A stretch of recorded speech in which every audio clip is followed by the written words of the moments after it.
Hello, how's it going? Welcome back to Daily Endeavours for Monday the 14th of July. So as always, there'll be timestamps in the description if you're just looking to like fast forward through this stuff, if you're just looking for one option and you just want to skip everything else. So this set is pretty good. The only one I wouldn't really do is capturing a resource, just because these other four options are just so much like more reliable, less risky. Like this is in a PvP place, so you know, odds are a player could come and kill you, and then that's just rough. And it just kind of changes. It's very dynamic depending on the campaign. Whereas these ones here, they don't change. Like they're just always reliable. So personally, I think just skip this one entirely, just because the other four options are so easy.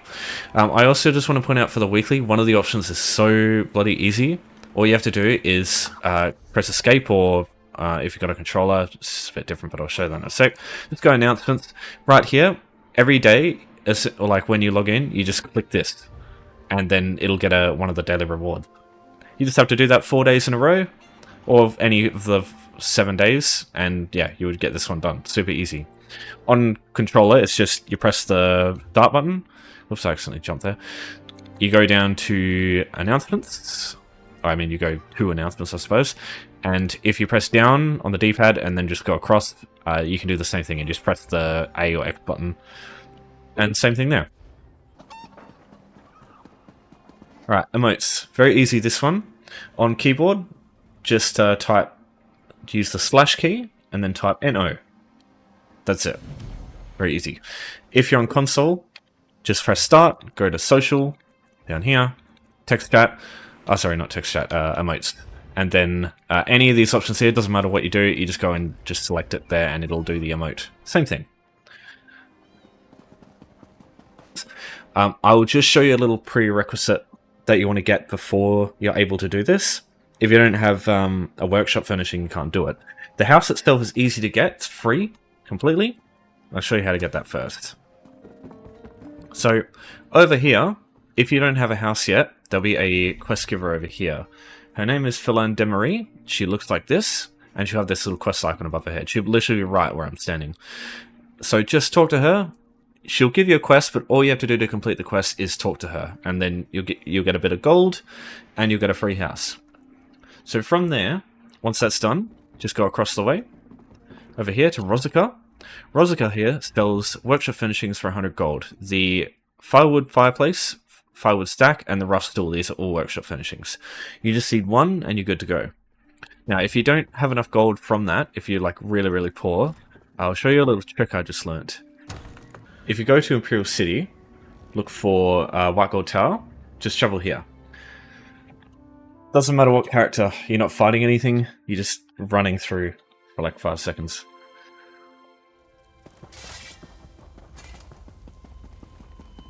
Just come through here, into the tunnel, through this door. And there's 4 tables, 2 on the left and the right, and these have gold on them. So there's coins here, some coins over here, and yeah, if you grab these coins and then literally just leave and come back and do the same thing, you can just get 100 gold really easily. So if I just go back to the entrance, just come here, go to the exit, it'll take you back to the wayshrine. From the wayshrine, you just literally travel in immediately, like the gold will reset. It won't always be there, like it's the way with containers in this game. Sometimes they spawn, sometimes they don't. We'll just go back in.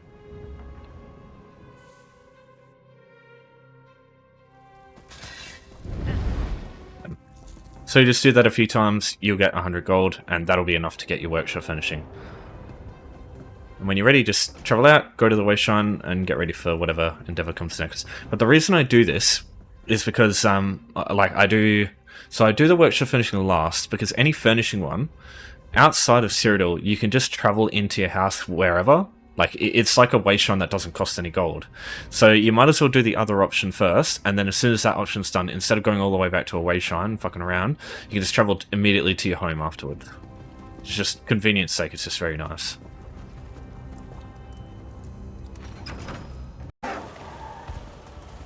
Okay. Veins of Ore. So, this is one of them. Iron ore. This is like the level 1 ore resource that you'll find. And there's 10 different types, and it's a good idea to know, if you're going to do this one, what all the different types of ores are. So let me just bring up something that will help you here as well. So blacksmithing materials. These are all the different ore types, and which ones spawn depend on two things. It's a 50-50 split chance between your craft. So blacksmithing, this passive here, scroll over this, and if whatever this says, that's the type of ore that's going to spawn. So right now I'm level 1, so it gives me iron. And so in this case, I can just look at this this thing here, just look at iron, scroll over it, and it'll give me an image of what iron looks like. And you can do that with all the different ones. The other 50% chance is your level. So you can read this graph here and see what type spawn. So I'm level 36, so Dwarven are... I'm not sure what happens in between, because there's no 15 here, there's no 25 here, there's no 35. I don't know what actually spawns at those levels, but yeah, maybe just keep an eye on these just in case. But yeah, so you can just scroll over these, and it gives you an image of what these look like in the environment. And this is what every single ore node of that type looks like. Once you know what one looks like, you know what they all look like. So just make sure you're understanding of that stuff, the levels, the passive here, and then start moving on your way. So what I would suggest you also do is get an add-on called HarvestMap. So what HarvestMap does is every time you find a resource on the map, if you interact with it, or if you claim it, it will put a little icon on the map here, and in the compass, and on like over where it is, it'll also give you like a little what is that? Like a pin, I guess. And you can use this in the like if you over time you'll collect like ores, and you can use this in the future to just like when you're looking for them for endeavors, you can just go through and just check all the areas that you found them before, and you might find another one again and just make it a little bit easier for yourself.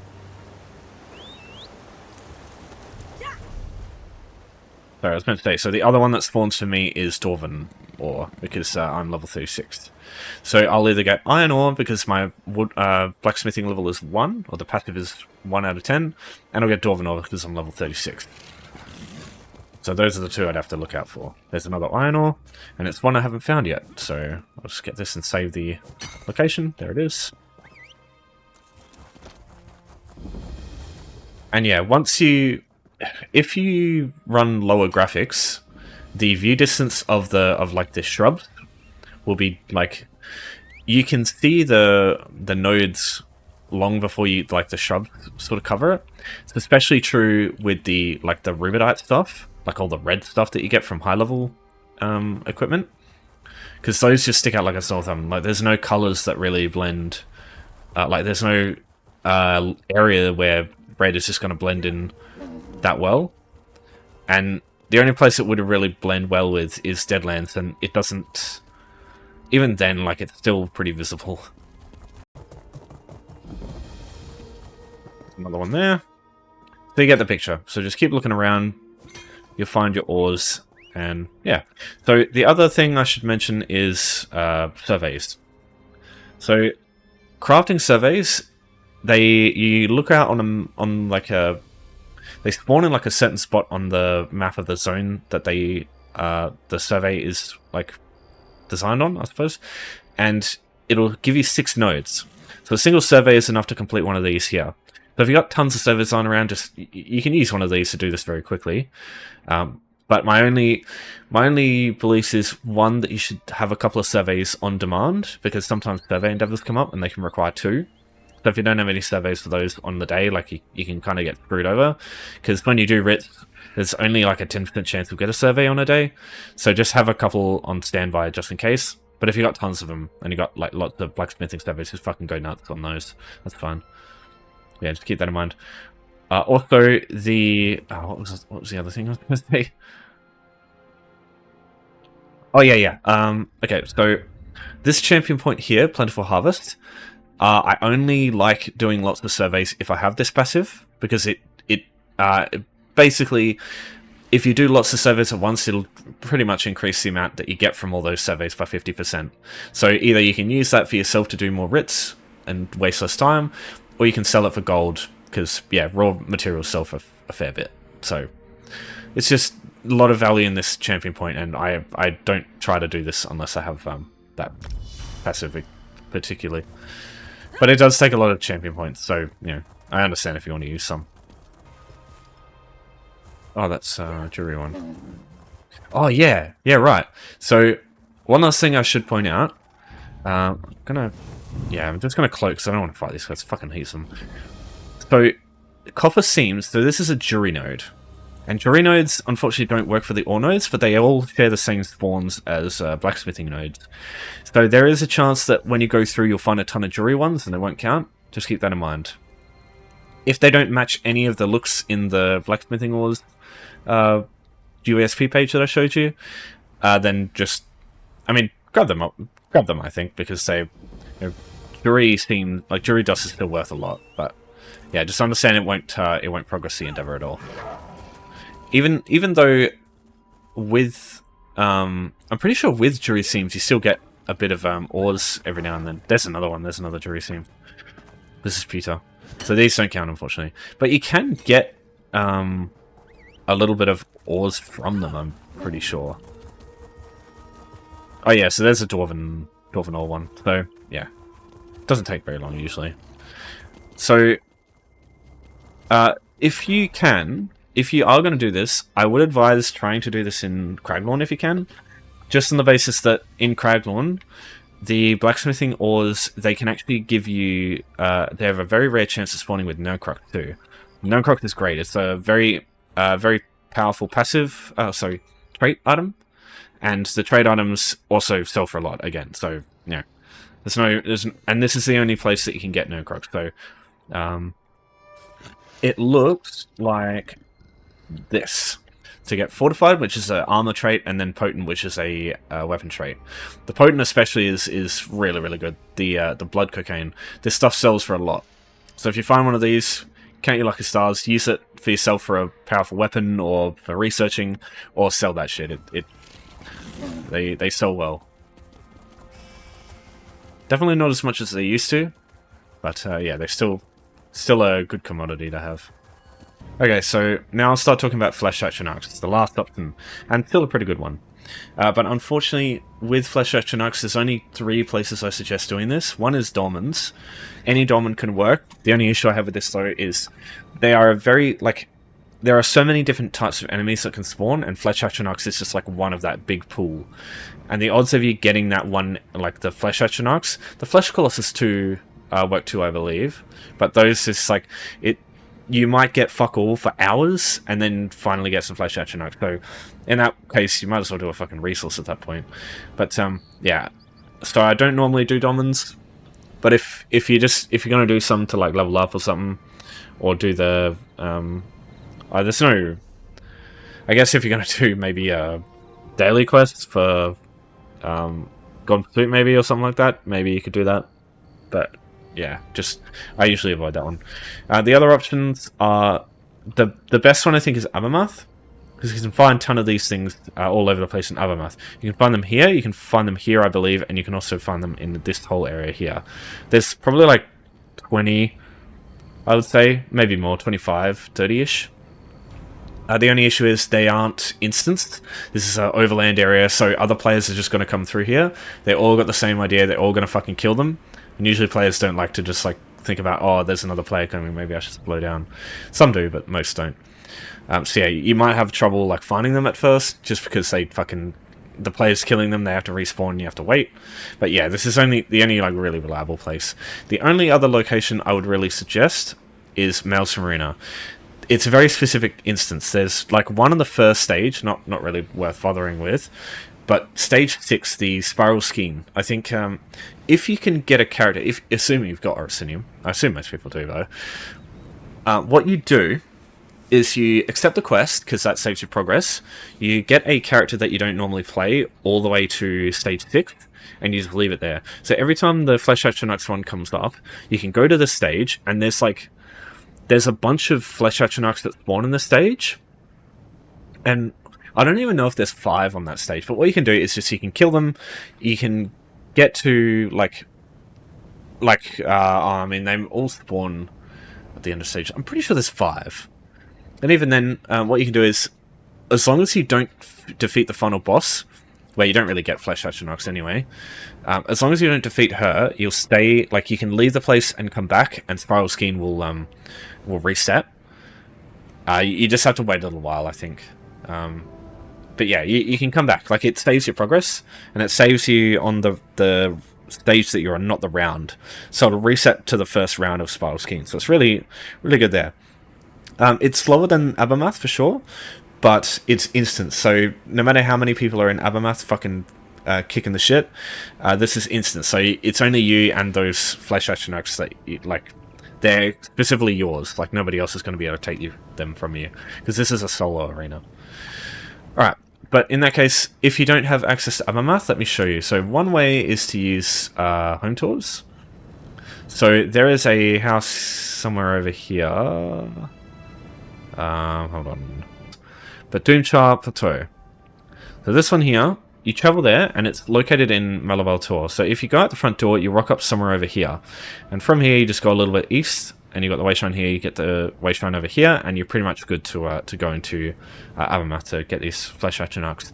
But you can also use the other way, which is fine too. Like, there's no cost involved in this either. And it's easy from a wayshrine that you start with. So yeah, just travel to Oridon, Volkagard Wayshrine, and let's travel a little bit south.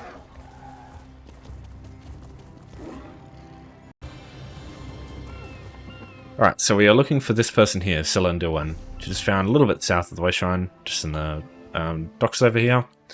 Talk to her. Choose, I'd like to travel, and go Reaper's March. You can go the other way too. They all lead the same way, but going Reaper's March first is a little bit quicker. So turn back around, talk to her again. I'd like to travel, and now we pick Malaval Tor.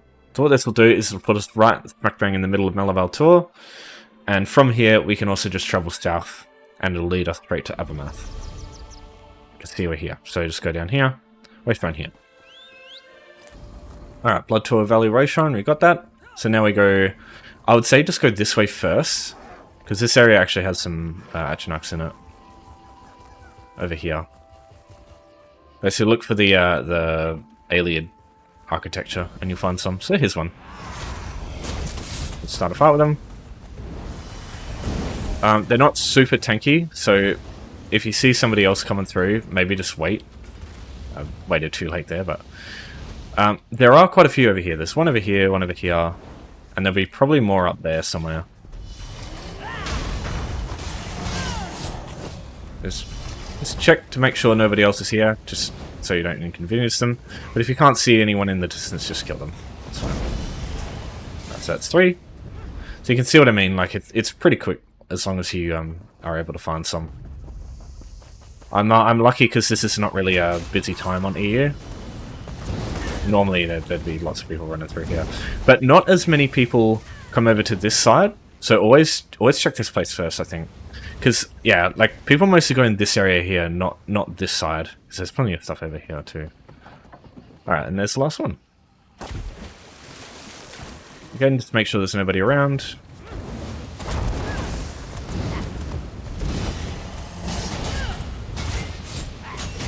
That's why I use this, because it crits all the time. And there we go.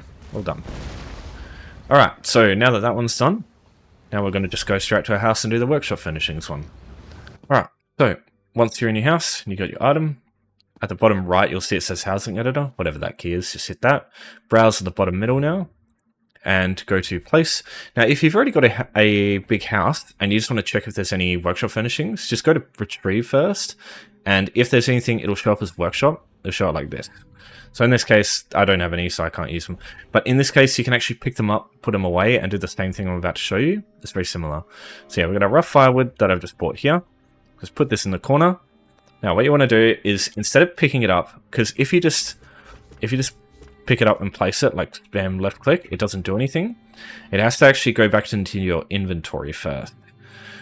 So what you can do though is, instead of doing that, you can press undo first, and that will put it back in your inventory, because it just undoes what you just did as placement. But also, if you've already placed it down, and like if you've already done this and you just want to leave it and then come back and do it, you can pick it up, you can put it away, you can undo, and that works too. And then you can redo undo spam, and that works. But yeah, so either place it down, press undo, and it'll put it away, and then redo, and it'll bring it back. or just pick it up, undo, redo, the same thing.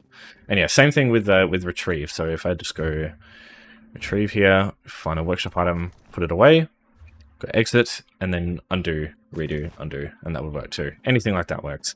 And yeah, whenever the workshop endeavors come up now, you can just go over to this firewood stack, pick it up, do that, undo, redo, and yeah, you don't have to spend anything extra on it. It's free and very quick to do. So that's endeavors done. Yeah, don't really think it's worth even bothering with a resource just because these options here are so easy. And yeah, like, resources change all the time. The Flesh Atronachs in HarvestMap don't. Even if players are running around, at least the players can't kill you. So I think it's better. Okay, so any questions, just let me know. I'll be doing a weekly soon as well, but yeah, like this one's definitely the best. Yeah, these are both base game anyway, so it's not a big deal. Alright, thanks everyone for watching. Thanks for your support as always. Take care for now. I'll see you next time.